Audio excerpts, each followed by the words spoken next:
ओम श्री साईनाथाय नमः। आज हम श्री साईं सच्चरित में अध्याय 21 पढ़ने जा रहे हैं। श्री साईं सच्चरित अध्याय 21। पहला श्री वही एच ठाकुर, दूसरा श्री अनंतराव पाटणकर और तीसरा पंढरपुर के वकील की कथाएं। इस अध्याय में हेमा दंपत ने श्री विनायक हरिश्चंद्र ठाकुर B.A. श्री अनंतराव पाटणकर पुणे निवासी तथा पंढरपुर के एक वकील की कथाओं का वर्णन किया है। ये सब कथाएं अति मनोरंजक हैं। यदि इनका सारांश मननपूर्वक ग्रहण कर उन्हें आचरण में लाया जाए तो आध्यात्मिक पथ पर पाठकगण अवश्य अग्रसर होंगे। प्रारंभ। यह एक साधारण सा नियम है कि गत जन्मों के शुभ कर्मों के फलस्वरूप ही हमें संतों का सानिध्य और उनकी कृपा प्राप्त होती है। उदाहरणार्थ हेमा दंपत स्वयं अपनी घटना प्रस्तुत करते हैं। वे अनेक वर्षों तक बम्बई के उपनगर बांद्रा के स्थानीय न्यायाधीश रहे। पीर मौलाना नामक एक मुस्लिम संत भी वहीं निवास करते थे। उनके दर्शनार्थ अनेक हिंदू, पारसी और अन्य धर्मावलंबी वहां जाया करते थे। उनके मुजावर पुजारी ने हेमा दंपत से भी उनका दर्शन करने के लिए बहुत आग्रह किया, परंतु किसी न किसी कारणवश उनकी भेंट उनसे न हो सकी। अनेक वर्षों के उपरांत जब उनका शुभ काल आया तब वे शिरडी पहुँचे और बाबा के दरबार में जाकर स्थायी रूप से सम्मिलित हो गए। भाग्यहीनों को संत समागम की प्राप्ति कैसे हो सकती है?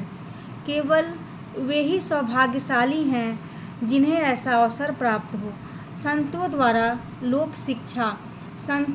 लोक शिक्षा का कार्य चिरकाल से ही इस विश्व में संपादित होता आया है।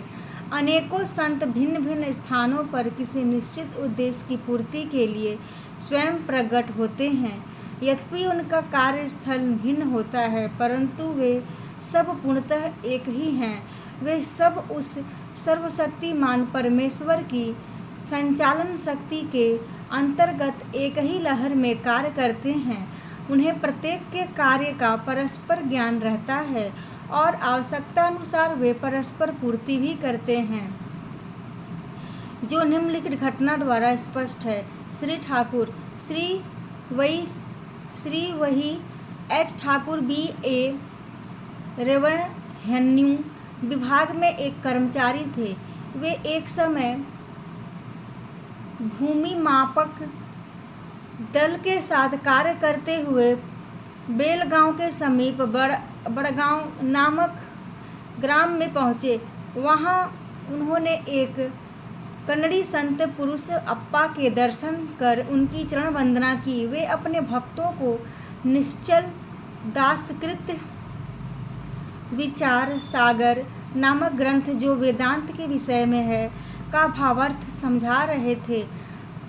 जब श्री ठाकुर उनसे विदाई लेने गए तो उन्होंने कहा, तुम्हें इस ग्रंथ का अध्ययन अवश्य करना चाहिए और ऐसा करने से तुम्हारी इच्छाएं पूर्ण हो जाएंगी तथा जब कालांतर में तुम उत्तर दिशा में जाओगे तो सौभाग्यवश तुम्हारी एक महान संत से भेंट होगी, जो मार्ग प्रदर्शन कर तुम्हारे हृदय को शांति और सुख प्रदान करेंगे।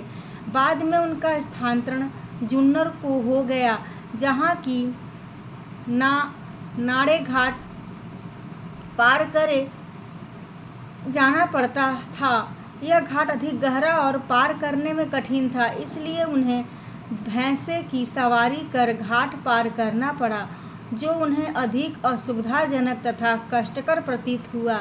इसके पश्चात उनका स्थानांतरण कल्याण में एक उच्च पद पर हो गया और वहां उनका नाना साहेब चांदोरकर से परिचय हुआ।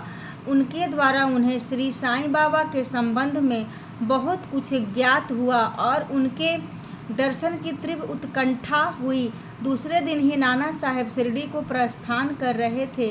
उन्होंने श्री ठाकुर से भी अपने साथ चलने का आग्रह किया। ठाणे के दीवानी न्यायालय में एक मुकदमे के संबंध में उनकी उपस्थिति आवश्यक होने के कारण वे उनके साथ न जा सके। इस कारण नाना साहब अकेले ही रवाना हो गए। ठाणे पहुंचने पर मुकदमे की तारीख आगे के लिए बढ़ गई, इसलिए उन्हें नाना साहब का साथ न देने का पश्चाताप हुआ।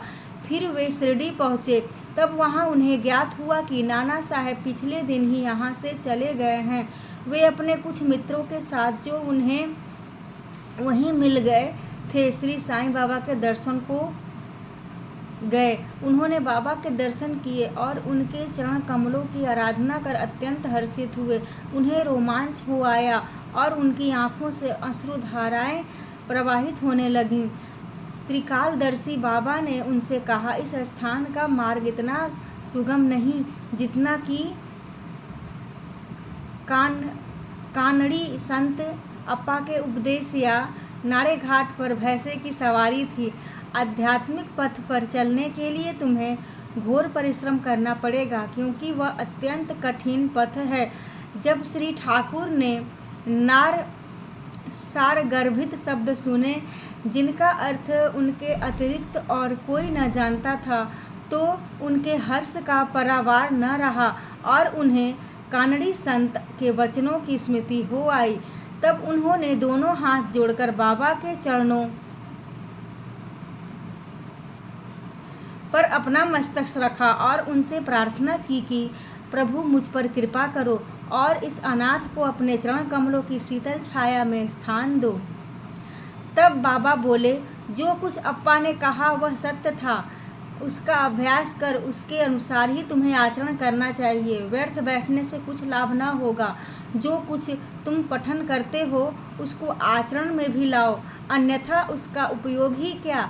गुरु कृपा के बिना ग्रंथावलोकन तथा आत्मानुभूति निर्थक ही है। श्री ठाकुर ने अभी तक केवल विचार सागर ग्रंथ में सैद्धांतिक प्रकरण ही पढ़ा था, परंतु उसकी प्रत्यक्ष व्यवहार प्रणाली तो उन्हें शिरडी में ही ज्ञात हुई। एक दूसरी कथा भी सत्य का और अधिक सशक्त प्रमाण है।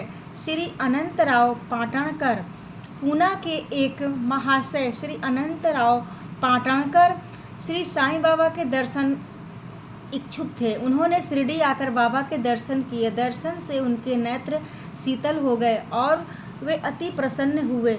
उन्होंने बाबा के श्री चरण छुए और यथा योग्य पूजन करने के उपरांत बोले, मैंने बहुत कुछ पठन किया। वेदांत और उपनिषदों का भी अध्ययन किया तथा अन्य पुराण भी श्रवण किए, फिर भी मुझे शांति न मिल सकी, इसलिए मेरा पठन व्यर्थ ही सिद्ध हुआ। एक निरा अज्ञानी भक्त मुझसे कहीं श्रेष्ठ है। जब तक मन को शांति नहीं मिलती तब तक ग्रंथावलोकन व्यर्थ ही है। मैंने ऐसा सुना है कि आप केवल अपनी दृष्टि मात्र से और विनोदपूर्ण वचनों द्वारा दूसरों के मन को सरलतापूर्वक शांति प्रदान कर देते हैं। यही सुनकर मैं भी यहाँ आया हूँ। कृपा कर मुझ दास को भी आशीर्वाद दीजिए। तब बाबा ने निम्नलिखित कथा कही। घोड़ी की लीद के 9 गोले, नवधा भक्ति। एक समय एक सौदागर यहाँ आया। उसके सम्मुख ही एक घोड़ी ने लीद की। जिज्ञासु सौदागर ने अपनी धोती का एक छोर बिछाकर उसमें लीद के 9 गोले रख लिए और इस प्रकार उसके चित्त को शांति प्राप्त हुई। श्री पाटणकर इस कथा का कुछ भी अर्थ न समझ सके, इसलिए उन्होंने श्री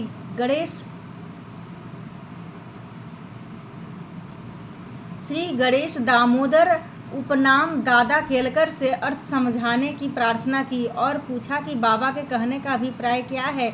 वे बोले कि जो कुछ बाबा कहते हैं उसे मैं स्वयं भी अच्छी तरह नहीं समझ सकता, परंतु उनकी प्रेरणा से ही मैं जो कुछ समझ सका हूँ वह तुमसे कहता हूँ।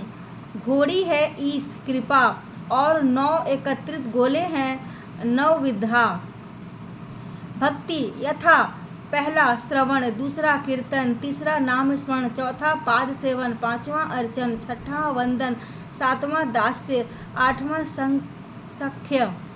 9वां आत्मनिवेदन। ये भक्ति के 9 प्रकार हैं। इनमें से यदि एक को भी सत्यता से कार्य रूप में लाया जाए तो भगवान श्री हरि अति प्रसन्न होकर भक्त के घर प्रकट हो जाएंगे। समस्त साधनाएं अर्थात जप तप योगाभ्यास तथा वेदों के पठन पाठन में जब तक भक्ति का संपुट न हो बिल्कुल शुष्क ही है। वेद ज्ञानी या ब्रह्मा ज्ञानी की कीर्ति भक्ति भाव के अभाव में निर्थक है। आवश्यकता है तो केवल पूर्ण भक्ति की, अपने को भी उसी सौदागर के समान ही जानकर और व्यग्रता तथा उत्सुकता पूर्वक सत्य को खोज कर 9 प्रकार की भक्ति को प्राप्त करो, तब कहीं तुम्हें दृढ़ता तथा मानसिक शांति प्राप्त होगी। दूसरे दिन जब श्री पाटणकर बाबा को प्रणाम करने गए तो बाबा ने पूछा कि क्या तुमने लीद के 9 गोले एकत्रित किए? उन्होंने कहा कि मैं अनाश्रित हूँ, आपकी कृपा के बिना उन्हें सरलता पूर्वक एकत्रित करना संभव नहीं है। बाबा ने उन्हें आशीर्वाद देकर सांत्वना दी कि तुम्हें सुख और शांति प्राप्त हो जाएगी, जिसे सुनकर श्री पाटणकर के हर्ष का परावार न रहा। पंढरपुर के वकील। भक्तों के दोष दूर कर उन्हें उचित पथ पर ला देने की बाबा की त्रिकालज्ञता की एक छोटी सी कथा का वर्णन कर इस अध्याय को समाप्त करेंगे। एक समय पंढरपुर से एक वकील शिरडी आए। उन्होंने बाबा के दर्शन कर उन्हें प्रणाम किया तथा कुछ दक्षिणा भेंट देकर एक कोने में बैठ वार्तालाप सुनने लगे। बाबा उनकी ओर देख कर कहने लगे कि लोग कितने धूर्त हैं जो यहाँ आकर चरणों पर गिरते और दक्षिणा देते हैं, परंतु पीठ पीछे निंदा करते हैं। कितने आश्चर्य की बात है ना। यह पगड़ी वकील के सिर पर ठीक बैठी और उन्हें उसे पहननी पड़ी। कोई भी इन शब्दों का अर्थ न समझ सका, परंतु वकील साहब इसका गूढ़ार्थ समझ गए। फिर भी वे सिर झुकाकर बैठे ही रहे। वाड़े लौटकर वकील साहब ने काका साहेब दीक्षित को बतलाया कि बाबा ने जो कुछ उदाहरण दिया और वह मेरी ही ओर लक्ष्य कर कहा गया था वह सत्य है। वह केवल चेतावनी ही थी कि मुझे किसी की निंदा नहीं करनी चाहिए। एक समय एक उप न्यायाधीश श्री नुलकर स्वास्थ्य लाभ करने के लिए पंढरपुर से शिरडी आकर ठहरे तो बार रूम में उनके संबंध में चर्चा हो रही थी। विवाद का विषय था कि जिस व्याधि से उप न्यायाधीश अस्वस्थ हैं, क्या बिना औषधि सेवन किए केवल साईं बाबा की शरण में जाने से ही उससे छुटकारा पाना संभव है, और क्या श्री नुलकर सदृश एक शिक्षित व्यक्ति को इस मार्ग का अवलंबन करना उचित है। उस समय श्री नुलकर का और साथ ही साथ श्री साईं बाबा का भी बहुत उपहास किया गया। मैंने भी इस आलोचना में हाथ बटाया था। श्री साईं बाबा ने मेरे उसी दूषित आचरण पर प्रकाश डाला है। यह मेरे लिए उपहास नहीं वरन एक उपहार है, जो केवल उपदेश है कि मुझे किसी की निंदा न करनी चाहिए और न ही दूसरों के कार्यों में विघ्न डालना चाहिए। शिरडी और पंढरपुर में लगभग 300 मील का अंतर है, फिर भी बाबा ने अपनी सर्वज्ञता द्वारा जान लिया कि बार रूम में क्या चल रहा था। मार्ग में आने वाली नदियाँ, जंगल और पहाड़ उनकी सर्वज्ञता के लिए रोड़ा न थे। वे सबके हृदय की गूढ़ बात जान लेते थे और उनसे कुछ छिपा न था। समीपस्थ या दूरस्थ प्रत्येक वस्तु उनके लिए दिन के प्रकाश के समान जाज्वल्यमान थी तथा उनकी सर्वव्यापक दृष्टि से ओझल न थी। इस घटना से वकील साहब को शिक्षा मिली कि कभी किसी का छिंद्रान्वेषण एवं निंदा नहीं करनी चाहिए। यह कथा केवल वकील साहब के लिए नहीं वरन सबके लिए शिक्षाप्रद है। श्री साईं बाबा की महानता कोई न आँक सका और न ही उनकी अद्भुत लीलाओं का अंत ही पा सका। उनकी जीवनी भी तदनुरूप ही है, क्योंकि वे परब्रह्मा स्वरूप हैं। श्री सद्गुरु साईनाथ अर्पणमस्तु। शुभम भवतु। ओम साई राम।